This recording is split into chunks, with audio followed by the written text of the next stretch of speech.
What's going on, YouTube? Didn't want you to think I forgot about my other builds since I've been working pretty much non-stop on the K5 build.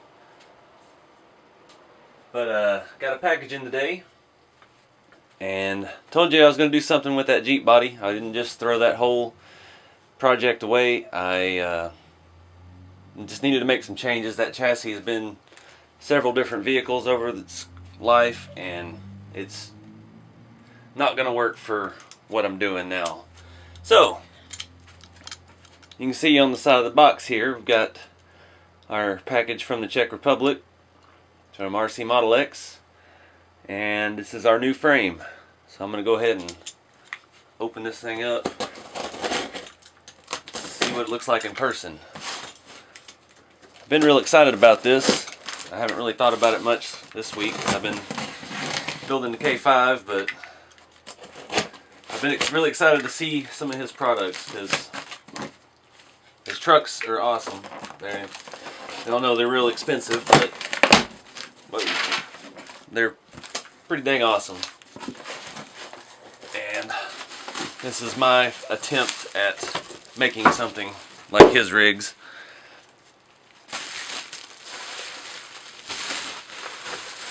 Very well packaged. It's very heavy. I like it.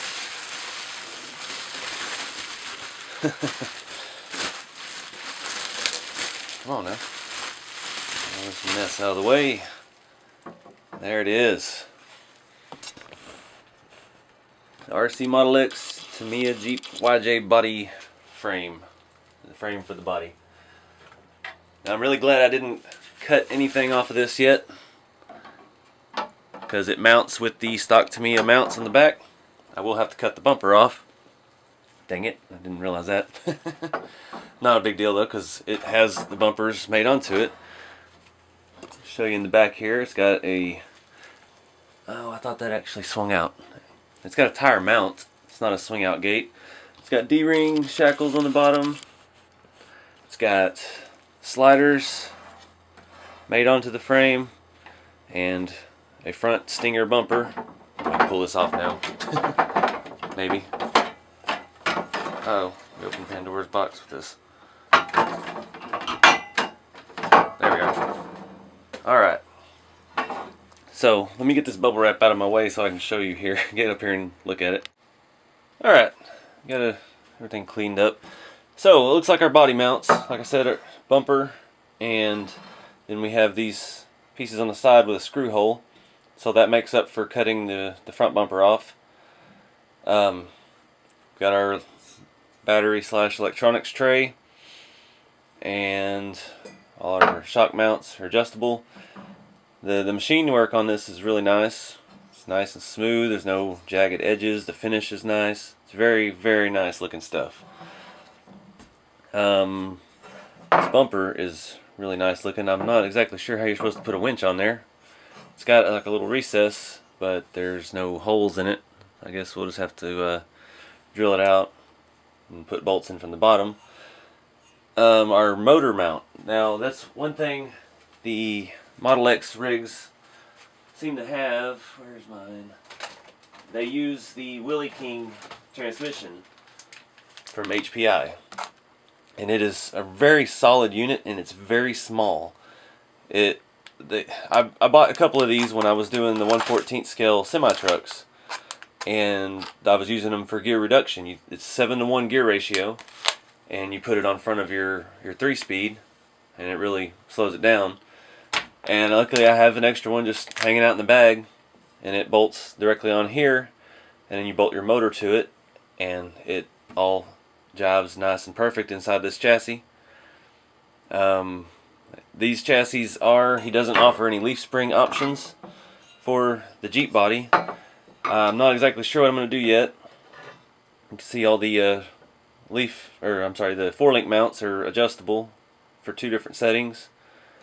Not a whole lot of option, but I'm sure we can work something out. I've got a lot of rods and a lot of rod ends to mess with, so we make sure we get the wheelbase right. Servo mount is machined in with the front bumper, and it's all welded, and the seams are really, really nice and smooth. The finish is smooth there as well. And yeah, I think the only thing I didn't expect, I thought the tire carrier actually swung out, but not a huge deal at all. I'm not really upset with that. And guys, I mean, if you looked at the RCmodelex website, you see his trucks are. I think he's got some offerings now where he runs the G-made axles from like the Sawback, and some of his trucks start around $4.99. All his trucks with the RC 4-wheel drive Yoda 2s are $7.99 to $1,500, but roughly, depending on what platform it is, what body, and what else it comes with. But all of his rigs are pretty much the same. They all have 4 links, front and rear, not like the RC 4-wheel drive with a 3 link in the front. They all use the Willie King transmission, and yeah, they're all very similar. But it's a very scale frame. I'm really excited about this. I probably won't start working on this until I get the blazer done, which hopefully we can do today once I sleep, as I work nights. But I think I've got a lot of stuff for it. I've got the transfer case also. Forgot to mention that. He uses these disruptor transfer cases from RC 4-wheel drive, and I bought one for my semi-truck again, and I never used it, and it fits perfectly into the frame. Bring you around and show you that a little better. Maybe. There we go. So it fits perfectly right there. Don't have any drive shafts for it yet. I'm not going to reuse the Punisher shafts that I had on that frame. Those old RC4 drive ones that are just too big, too clunky to deal with something like this. I am going to just use the Yoda 1 axles that I have.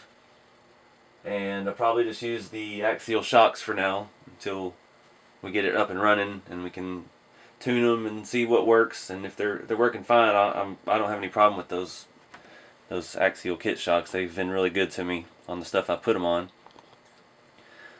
I've got a servo, I've got the body, I've got the axles, I've got plenty of tires to throw on it. You see some tire racks back there. But yeah, pretty excited about this build. Make something out of this Jeep body. I know a lot of folks want to see a Jeep, and like I said before, I'm real fond of these Tamiya Jeep YJ bodies. I've always loved the YJ. Growing up, that's something I really always wanted. So yeah, let me know if y'all have any questions. Oh, I was going to tell you, I'm sorry, talking about how expensive his trucks are. This chassis was not that expensive. This frame was $129, and it cost $28 shipping across half the planet. So not too bad. Figure $160. The detail that it has, you can directly bolt the body on it. You have to cut the bumper off the front of the body. That's the only modification. I mean, we'll be doing a lot more than that, but this width is narrower than your RC 4-wheel drive frames, and axial stuff, C-channel frames would be completely different too. So it's very specific for what type of drive lines you can use. I'm sure there's some other options out there than these disruptor transfer cases. I'm sure you can make something work. You could bolt the motor directly to this and not have the gear reduction. If you had, an 80 turn motor, it would still be kind of quick, probably, just direct drive like that with no gearing. But these are only like $17. I mean, that's a deal right there, because this is a full metal case. It's got all metal gears, it has ball bearings. It's a really nice piece, especially for the price. And I'm just glad I had one laying around. But yeah, excited about this build. I just thought I'd show you that. It came in a day early, so just doing an unboxing. Oh, and the front bumper here, bring it down a little more. It's got D-ring mounts and light mounts on the top. Come on, camera. I promise, guys, I'm gonna buy me a new camera here come income tax time, maybe, hopefully. Before still camera's not lasting very well. Really nice. This is super heavy. Definitely. I mean, I had to guess. I'd say that's at least 5 pounds. It's all steel, there's no aluminum.